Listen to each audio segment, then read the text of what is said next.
Hello, I'm Nancy from Knitwise TE. I'm going to demonstrate the Russian join. What you'll need are 2 balls of yarn that you want to join end to end, tapestry needle, maybe a needle threader, and some scissors.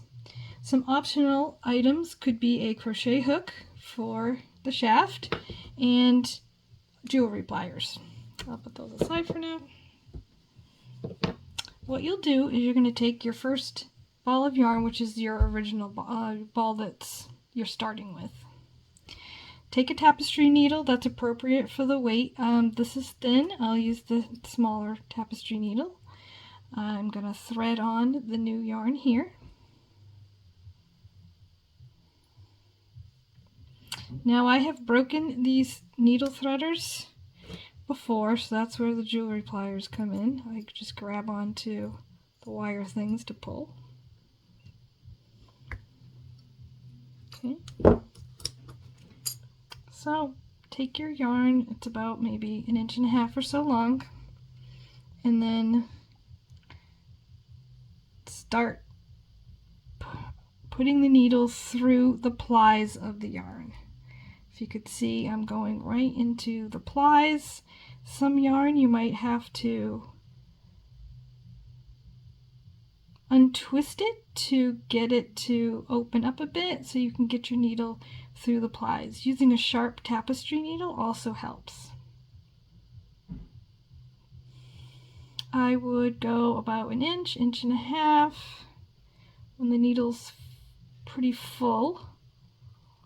Right about there. This is where I take the crochet hook and I'll put it through the loop that you just made right here.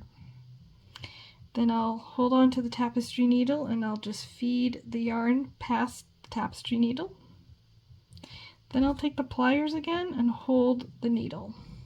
Sometimes it's hard getting the yarn to go through the thing. Once you get that, it's still a little bunchy looking. Keep the crochet hook on and just pull the main ball of yarn, the main end, and it will lie flat. This little end is sticking out, that's extra. Take your little scissors and just snip it off. Okay, put that aside. Here's my next ball of yarn. This one's a little thicker. I'll give it a go on this one. This is a thicker tapestry needle that I would normally weave in ends on. So the loop that you maintained on your crochet hook, you can take that off now and you thread your new yarn through this eye, the loop. Okay.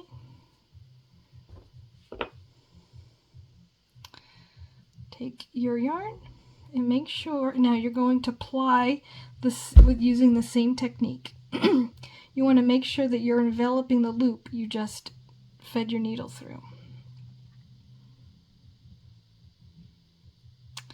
Okay, and you just want to put the needle tip through the plies of yarn, again for about 1 inch or so.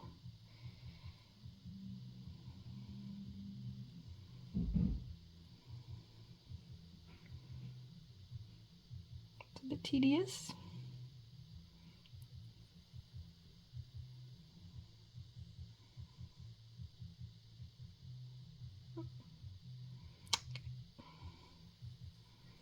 So I would take your needle again and put it through the loop that you just made with the darker color and feed it through. And since this was a thicker tapestry needle, it wasn't so hard to pull through. And then now you just pull on this. I like to use this needle for leverage so you're not actually putting a lot of strength onto the loop you just made. So now you can look at this, you can trim this extra. Now you have a join. This join is several inches long. As you see, it's joined in the middle with these 2 little loops that are pretty seamless. The yarn is a little bit thicker where the join is, but when you do your project, you'll notice that you don't even notice that it's thicker there. And then you just take your ball of yarn and you just start feeding it on there. And then you prepare the next end of the dark green yarn and keep splicing. Thank you. Have a good day.